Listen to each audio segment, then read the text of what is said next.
You are listening to The Art of Sales. Everyone sells every day, and this is your source for conversational, real-world sales and prospecting methods that you are comfortable using and that get results. You'll help people buy instead of pushing them into being sold. Here's your host, Art Subcheck. Do you ever watch those home makeover shows on TV? Yeah, I like those too. It's kind of dramatic to see the changes, right? Well, I do my own form of makeovers, and those are with voicemail and sales opening statements. And actually, I do quite a few of these for training clients and attendees at my seminars and purchasers of my Smart Calling Prospecting program. I offer the service of reviewing their opening statements in voicemail. So I'm going to share with you one that I received from a sales rep, and he calls on owners of fleets of vehicles. And what they sell is GPS tracking software. Now, I got to warn you in advance here, I'm not going to be gentle on this, so I'm fairly direct with my suggestions and comments. So first, we're going to start with the before. Now, this is a voicemail message on a prospecting call. Okay, so it goes like this. Hello, this is calling from, in regards to GPS tracking software for the vehicles and the information I sent you on it. I wanted to see if you had a few minutes to talk so I can learn more about your company, how the fleet operates each day, what your challenges are, and to see if it makes sense to set up a free demo of the product. I know we can help cut expenses and help the fleet be more efficient, but if you have no interest in learning about what I can do for you, I certainly don't want to waste your time. If you could please return my call or at least reply to my email and let me know where you stand in regards to this, I would really appreciate that courtesy. I can be reached at, thanks, and I hope to hear from you soon. Okay, so there are a number of fatal flaws in just about every sentence of this voicemail message. So we're going to pick it apart. All right, so the first line, hello, this is calling from in regards to GPS tracking software for the vehicles and the information I sent you on it. Now, when you mention a product or service, anybody can resist that because people don't buy a product or service. They buy the result, as we've talked about several times here on the show. I mean, this opening would make it real easy for somebody to say, I don't need GPS, or yeah, I'm all set. Oh, and also, don't make information that you send the reason for the call. I mean, let's face it, they probably didn't read it if they didn't request it. Sending information is okay, and hey, if they do read it, bonus, right? Next. I wanted to see if you had a few minutes to talk so I can learn more about your company, how the fleet operates each day, what your challenges are, and to see if it makes sense to set up a free demo of the product. Well, the caller is asking for something from the prospect, and that is time.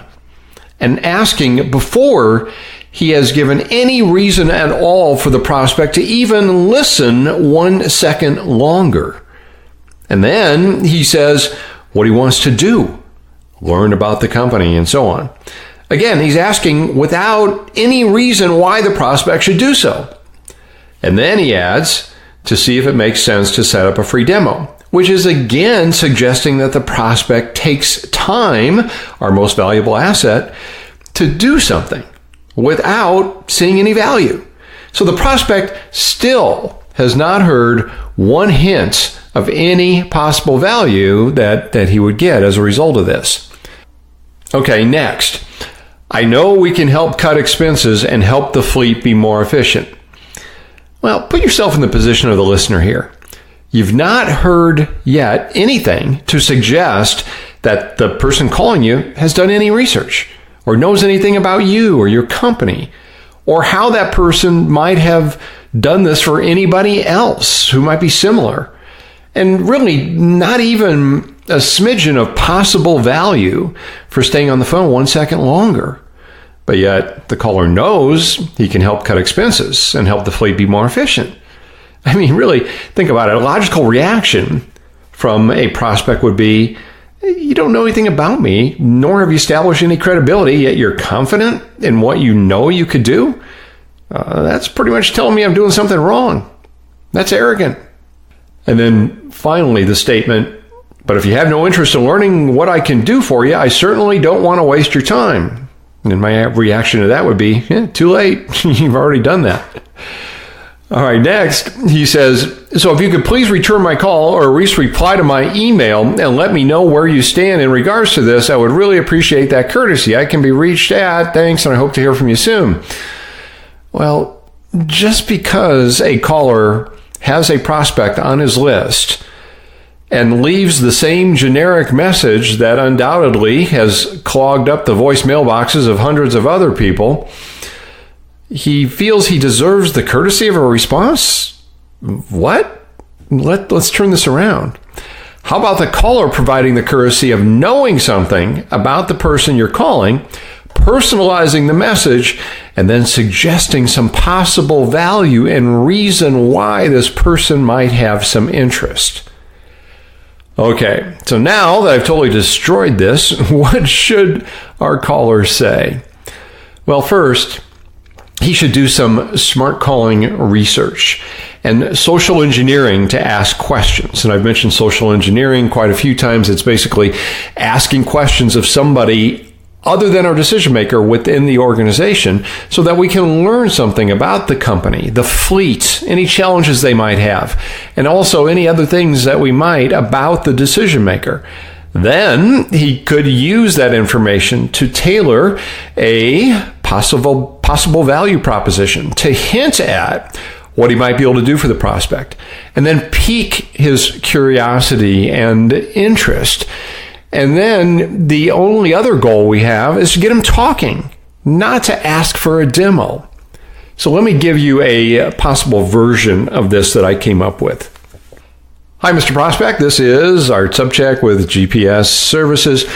I understand from speaking with your dispatcher, Mike, that a concern you're having is with the efficiency of your fleet and your fuel expenses. And well, we've worked with over 40 other delivery services to cut down on their fuel costs and increase their deliveries per hour. And see if it'd be worth taking a look at some information. I'd like to ask you a few questions if you have a moment. Now, really, all we did there is we knew something about them. I hinted at some possible value without talking about the product itself. And then I eased into the questioning. And that's all we're looking to do at the beginning of a call and a voicemail as well. And really, it's not that tough to avoid mistakes that cause resistance and instead to do the right things. So to see exactly how to do this, if you don't have it already, I suggest you get a copy of my book, Smart Calling. And actually, you can get it from Amazon, but go through my site first, because when you do, I've got some other free training that you can get. Okay, so that site where you can go and order the book through Amazon is simply smart-calling.com. Smart-calling.com. All right, you know what time it is. You're at a never will, never feel. What they say is the art of the sales. Quote of the day. That's right. It's time for the quote of the day. Today's quote is about sales motivation, or motivation in general, and it comes from Les Brown. And Les says, wanting something is not enough. You must hunger for it. Your motivation must absolutely be compelling in order to overcome the obstacles that will invariably come your way. And I stretched out the word hungry because if you haven't seen Les do his hungry story, just simply go to YouTube, type in Les Brown and hungry, and you'll see a couple different videos of Les telling that story. It's entertaining and motivating as well. All right, so speaking of doing a favor for some friends, did I mention that? Yeah, do a favor for a couple friends and let them know about this show if you think they would find it useful. Send them to our show site, The Art of Sales, theartofsales.com. And also, if you haven't already, pick up our free ebook of 501 sales tips. You can get that at my blog, smartcalling.com. Thank you again for investing your time with me. I do appreciate it. Until next time, go out and make it your best sales day ever. I'm Art Subcheck.